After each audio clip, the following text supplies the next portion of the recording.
Guntur collector కార్యాలయంలో జరిగిన ప్రజా సమస్యల పరిష్కార వేదికకు పెద్ద సంఖ్యలో ప్రజలు తరలివచ్చారు. తమ సమస్యలను పరిష్కరించాలని కోరుతూ విజ్ఞప్తులను జిల్లా ఉన్నతాధికారులకు అందజేశారు.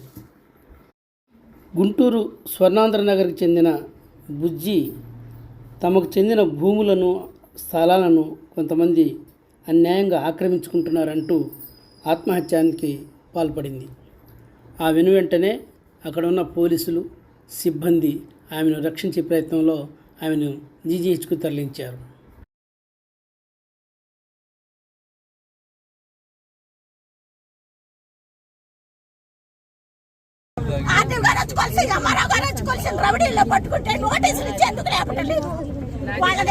వాళ్ళ మీద యాక్షన్ ఎందుకు తీసుకోవట్లేదు?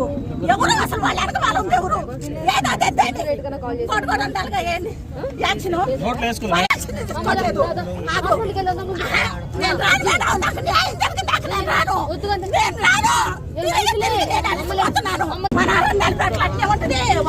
నల్లబాడులో అసలు రికార్డే మాయమైంది. ఎవరు పోలీస్ స్టేషన్ స్వర్ణాంధ్ర నగరం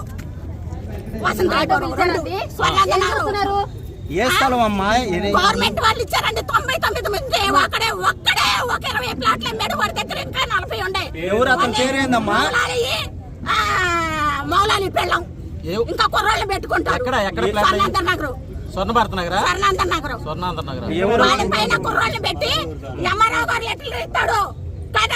వాళ్ళని తీసుకొని పోలీస్ స్టేషన్ లో కేసు పెట్టమంటారు. పోలీస్ స్టేషన్ కి వెళ్తే మాది కాదంటారు, ఏడుకొస్తే మాది కాదంటారు. అసలు ఈ దొంగ పట్టాలు ఎవరు తెస్తున్నారు? అతని పేరేం పేరు?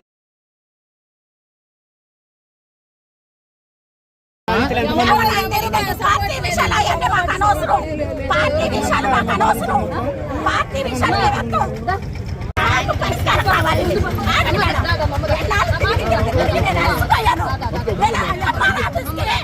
పోలీస్ స్టేషన్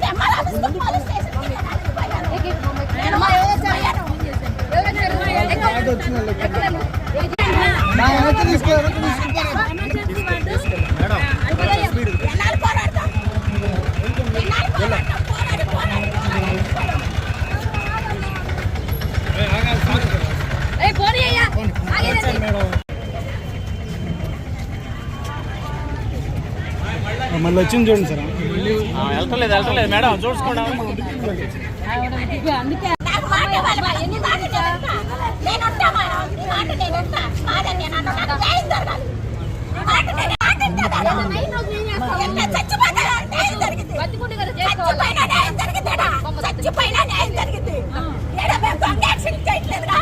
స్వర్ణాంధ్ర నగర్లో ఇచ్చారండి. వసంతరాయపురం నెలటాంకీలో లేపేసి ఇచ్చిన స్థలాలు అయ్యి. ఆ స్థలాలని అక్కడ ఉన్న వాళ్ళు ఆక్యుపై చేసుకొని మమ్మల్ని అక్కడికి రానివ్వట్లేదు. గతంలో కూడా మిలిటరీ వాళ్ళు ఒకళ్ళు ఆక్రమించారు. ఇప్పుడేమో ఈ మౌలాలి అనే వాళ్ళు, వాళ్ళ ఆవిడ, వాళ్ళ కొడుకులు వీళ్ళందరూ కలిసి రౌడీజం చేస్తా మేము ఎన్నిసార్లు కేసు పెట్టినా కూడా ఎవరు పట్టించుకోవట్లా. అందుకోసం మాకు అట్లా చేసుకుంది. ఎంతమందికి ఇచ్చారు సైట్? అక్కడ 9 మందికి అండి. 9 మంది ఇళ్ళని ఆక్యుపై చేసుకొని అసలు గవర్నమెంట్ బిల్డింగ్లు కూడా శాంక్షన్ చేసిందంట, కట్టేసుకున్నారు. ఇప్పుడు ఆ స్థలాలు మరి ఎక్కడ ఇవ్వటమా ఏందని తిరుగుతుంటే ఎవరు సమాధానం చూడట్లా. ఇప్పుడు ఎన్నిసార్లు ఆఫీస్కి 100 సార్లు వెళ్ళాం. నల్లబాడు పోలీస్ స్టేషన్కి 100 సార్లు వెళ్ళాం. ఎక్కడికి వెళ్ళినా కూడా సమస్య పరిష్కారం కావట్లా. మన చంద్రబాబు నాయుడు గారి గ్రీవెన్స్ పిటిషన్ కూడా వేసి వచ్చాం. దాని నుంచి మీ సమస్యలు పరిష్కారం అయినాయి అని వస్తున్నాయి, కానీ మా సమస్య ఎవరు పరిష్కారం చేయాల. అందుకోసం ఇప్పుడు ఇక్కడ ఏమంటారు? ఎంఆర్ఓ ఏమంటారు? ఇక్కడ అదే ఇంకా మరి తిరిగి ఇసుకట అయిపోయింది. ఎన్ని చోట్ల తిరిగినా కూడా సమస్యలు పరిష్కరించట్లేదు. అక్కడ బొమ్మంటారు, ఇక్కడ బొమ్మంటారు, కానీ సమస్య పరిష్కారం లేదు. ఇది సమాచార చట్టం కింద మేము అక్కడ మా స్థలాలు మా ఉన్నాయా లేవా, వీళ్ళు కట్టుకుంటున్నారంటే ఈ మా ఉన్నాయి రికార్డులు. ఒకసారి వేసినప్పుడు రెండోసారి మేము మళ్ళీ తిరుగుతుంటే మా పేర్లు లేకుండా దానిలో ఓసీలో నుంచి సింపేసి వేరే వాళ్ళ పేర్లు ఇచ్చారు. అక్కడేమో వేరే వాళ్ళు ఉండి అని వచ్చినాయి. మా పట్టాలు ఒరిజినల్ పట్టాలు. మరి మాకు ఇచ్చినవి అవి ఎక్కడ పోయినాయి? వీళ్ళు ఎందుకు వచ్చారు? వీళ్ళందరూ ఇక్కడ అట్లా అన్ని అట్లా జరుగుతుంది. గవర్నమెంట్ చర్య తీసుకోవట్లేదు. ఎవరి స్థలాలు దాకా ఉంచకుండా వేరే ఉన్నాయండి. అంటే వాళ్ళకి ఏమన్నా వీళ్ళకి ఏమన్నా తేడా అంటే డబ్బులు ఏమన్నా అడుగుతున్నారా? ఎందుకోసం మీరు ఏమి ఇవ్వట్లేదా? మమ్మల్ని డబ్బులు అడగట్లేదు, మరి ఏం చేయట్లేదు, మాకు మా సమస్య పరిష్కారం చేయట్లా. ఇంకెట్లా ఎన్నాళ్ళని జరగాలి? కొన్ని సంవత్సరాల నుంచి తిరుగుతున్నాం. 6 లక్షల కోటి, 7 లక్షల కోటి, 6 లక్షలు వాళ్ళ ఇష్టం అయిపోయింది. వాళ్ళని వాళ్ళ ఆవిడ్ని అక్కడ ఇట్లా కబ్జా చేసే దారుల్ని ఎవ్వరు కూడా చర్య తీసుకోవట్లేదు. గతంలో రౌడీ, ఇప్పుడైతే మరి మనకు తెలియదు. అట్లా చేసే మరి అంత ఆస్తులు సంపాదించుకున్నాడు. కూటికి లేదు, తినటానికి లేదు. ఆయన వసంతరాయపురం నీళ్ళ ట్యాంక్ వెనకాల ఉన్నప్పుడు అందరి దగ్గర కూర్చొని బీడీలో అడుక్కునేవాడు. అట్లాంటోడు ఇలా కోట్లకి అక్కడ మీరు ఎంక్వైరీ చేయండి. అంత పెద్ద ఇల్లు కట్టాడు, ఎన్ని ఇళ్ళు వరుస క్వార్టర్స్ లాగా కట్టాడు ఆక్రమించుకున్న స్థలాలను. 1990 అప్పటి నుంచి మీరు వెళ్ళలేదు అక్కడికి? మేము వెళ్ళాము, మేము చాలా సార్లు ఇల్లు కట్టుకుంటాం. అసలు మేము లేని టైం చూసి మా ఇల్లు పడగొట్టేసేస్తున్నాడండి. పడగొట్టేసి రోడ్లను సైతం ఆక్రమించుకుని తమ జీవనోపాధిని దెబ్బతీస్తున్నారని కారు యజమానులు ఆరోపిస్తున్నారు. మాది ఆర్టీసీ బస్ స్టాండ్ దగ్గర ట్యాక్సీ స్టాండ్ అండి.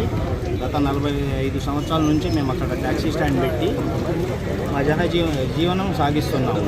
అయితే కొత్తగా మా పక్కన ఉన్న ఆర్టీసీ బస్ స్టాండ్లో సైకిల్ పార్కింగ్ అతను పాడుకున్నాడు. కొత్తగా అతను వచ్చి ఇప్పుడు మాకు ఇబ్బంది పెడుతున్నాడు, మా బండ్లు తీసేయాలి అని.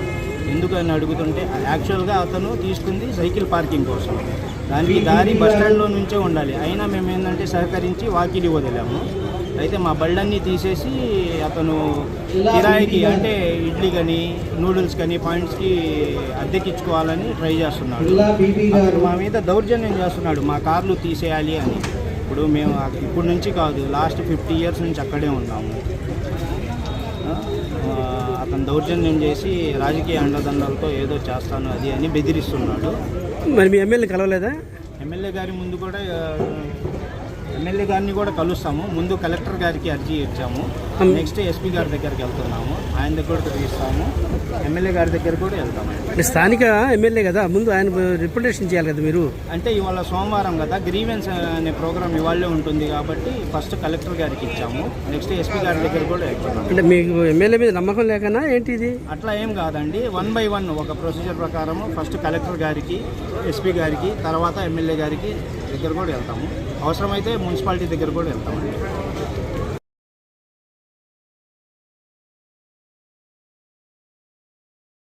గుంటూరు తిరిగే 100 కార్ల వాళ్ళు మాఫియా అది ఇప్పుడు విజయవాడ గుంటూరు తిరగడానికి తీసుకొచ్చి వాళ్ళు వచ్చేసి ఇక్కడ డబ్బులు ఇచ్చేసి వీళ్ళకి డబ్బులు ఇచ్చేసి ముందుకు వాళ్ళు తిప్పుకోవాలని ఆలోచనతో వాళ్ళు వెళ్తున్నారు.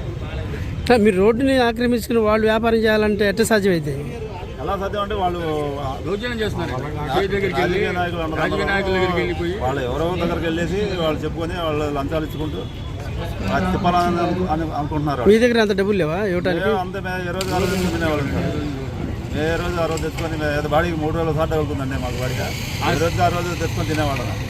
సర్వీసే కాక మీద క్రిమినల్ కేసులు పెడతామని బెదిరిస్తున్నారు మమ్మల్ని.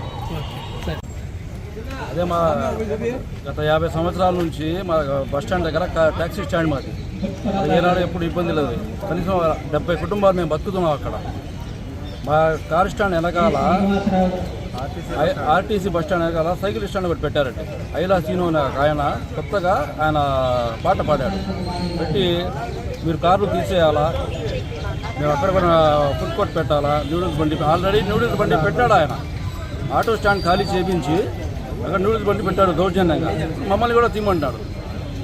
ఏమన్నా అంటే నా రాజకీయ అండదండ ఉంది, నీ సంగతి చూస్తాను, నా తడా హ్యాండ్ చూపిస్తానని అంటాను. మాకు బెదిరిస్తున్నాడు. ఆ సమస్య కలెక్టర్ గారి దగ్గర చెప్పుకుందాను వచ్చాను. 50 కుటుంబాల పైనే ఉన్నాం మేము. ఇప్పుడు ఏం సమస్య ఇప్పుడు ఎందుకు వచ్చింది వాళ్ళకి? 15 ఏళ్ళు ఒక రెడ్డి గారు అని ఒక ఆయన ఉన్నారండి. మరి ఎప్పుడు సమస్య లేదు. ఆయనతో మాకు బాగా స్నేహంగా ఉండేవాళ్ళం. ఆయన మా జోలికి లేదు, మేము ఆయన జోలికి ఎప్పుడు వెళ్ళలేదు మేము.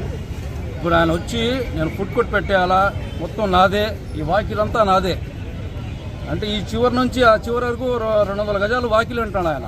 రోడ్డు మీద పట్టుకుని మున్సిపాలిటీ రోడ్ని వాకిలు అంటున్నాడు. అది ఓపెన్ రోడ్డు కదా, ఓపెన్ రోడ్. ఆయన నా వాకిలు అంటున్నాడు ఆయన. మరి కార్పొరేషన్ వాళ్ళని కలిసారా? కార్పొరేషన్ వాళ్ళని కలిసారా? కలవాలని వెళ్ళాలి. మరి లోకల్ ఎమ్మెల్యే కూడా చెప్పాలి కదా, మీరు చెప్పారా? లోకల్ ఎమ్మెల్యే రిప్రజెంటేషన్ చేయలేదా? లోకల్ ఎమ్మెల్యేకి చెప్పలేదా విషయాన్ని? ముందు కలెక్టర్ గారిని చెప్పి అలాగే వెళ్ళామండి, కలిసామండి ఆయన్ని. అంటే ఆయన దగ్గర వేరే సమస్య గురించి వెళ్ళాం. గుంటూరు విజయవాడ తిరిగే టాక్సీ అది సర్వీస్ బళ్ళు తిరిగే దాని గురించి వెళ్ళామండి ఆయన దగ్గర. ఈ సమస్య గురించి ఆయన దగ్గరికి వెళ్ళలేదు. ఏంటంటే మా తడాఖా చూస్తాం, మేము ఎంత చూస్తానంటే ఇంకెంత పెద్ద అండదండ ఉందో అని ఎంత పోరుందో భయపడి మేము కలెక్టర్ గారి దగ్గర వచ్చేసామండి. మీ వాళ్ళే కదా, మీ సామాజిక వర్గానికి చెందిన ఆయన ఎమ్మెల్యే, మీ సమస్య వినాలి కదా ఎమ్మెల్యే గారు. అవునండి, ఆల్రెడీ ఒక సమస్య తీసుకెళ్ళి పెట్టామండి ఆయన దగ్గర. సర్వీస్ కార్ల గురించి ఆయన దగ్గర ఒక సమస్య తీసుకెళ్ళి పెట్టాం మేము. అది ఇంకా తేల్లా. అది తేలదని, ఇది కూడా తేలదని ఉద్దేశమా ఏమన్నా? తేలదనే ఉద్దేశంగా కాదండి. మనం ముందు కలెక్టర్ గారికి చెప్దాం, ఇది మున్సిపాలిటీకి సంబంధించింది కదా అని చెప్పేసి మనం కలెక్టర్ గారి దగ్గర వచ్చాం. ఆయన దగ్గర కూడా కంపల్సరీ వెళ్తామండి. ఆయన దగ్గర మాకు పని అవ్వకుండా ఏముండదు. ఖచ్చితంగా ఆయన దగ్గర మాకు పని అయితే మాకు నమ్మకం ఉంది మా ఎమ్మెల్యే గారి మీద. ఆయన దగ్గర కూడా వెళ్తాం మేము. ఆల్రెడీ ఒక సమస్య గురించి వెళ్ళామండి. అది గుంటూరు విజయవాడ సర్వీస్ గురించి మనం వెళ్ళాం. ఈ ఆర్టీసీ వాళ్ళు గండి కొడుతున్నారని చెప్పేసి మేము ఆర్ఎం గారికి కూడా కంప్లైంట్ చేసామండి. ఒక 20 రోజులు ఆ గుంటూరు విజయవాడ తిరిగే సర్వీస్ కార్లు మేము ఆపితే ఇన్కమ్ పెరిగిందో లేదో ఆర్ఎం గారు ఒకసారి చెక్ చేసుకోండి అని మేము చెప్పాం. ఆయన చెక్ చేసుకుని బాగానే ఉందామా, ఇన్కమ్ పెరిగింది, మా స్టాఫ్ని పంపిస్తాం, ఆ కార్లు ఆకుండా చేస్తామని ఆయన కూడా మాకు పాటించారు. మరి ట్రాఫిక్ పోలీసులు ఏం చెప్పారా మీరు? కొత్తపేట సీఏ గారి దగ్గర వాళ్ళు వెళ్ళి కంప్లైంట్ పెట్టారండి. పెట్టేసి వాళ్ళు మేము 7 ఏళ్ళ నుంచి బతుకుతున్నామండి, మేము కూడా బతకాలిగా అంటే బతకాలంటే కారు తీసుకెళ్ళి బాడుకి మాత్రమే తిప్పుకోవాలండి. సర్వీస్ చేయడానికి ఎవరికి అథారిటీ లేదు. ఎల్లో ప్లేట్ అయినా సరే కార్ అంటూ బాడీకే తిప్పాలా. బస్ స్టాండ్కి 3 కిలోమీటర్ల అవతల యువతల ఎక్కడ కూడా సర్వీస్ చేయడానికి అథారిటీ ఎవరికి లేదండి. అయినా సరే వాళ్ళు దౌర్జన్యంగా వాళ్ళు మామూలు ఇచ్చుకుంటూ ఎవరికి ఇయ్యాలో వాళ్ళకి ఇచ్చుకుంటూ వెళ్ళి మా మీద కేసులు పెట్టి మాకు ఎస్ఐ గారు కూడా ఫోన్ చేసి మా స్టాండ్లో ఒక అతన్ని మా సెక్రటరీని ఫోన్ చేసి ఈసారి నుంచి నువ్వు ఆ కార్లు ఆపితే నీ మీద క్రిమినల్ కేసు పెట్టా అని బెదిరిస్తున్నారు. మెడికల్ అంటారు, గంజాయి వస్తుందో స్మగుల్ వస్తుందో ఏమొస్తుందో తెలియదు. అవి కూడా పార్సల్ చేస్తారన్నారు. వాళ్ళకి అడగడానికి లేదండి, మా మీద క్రిమినల్ కేసులు పెడతారంటున్నారు. ఇంకా ఎస్ఐ గారు మేము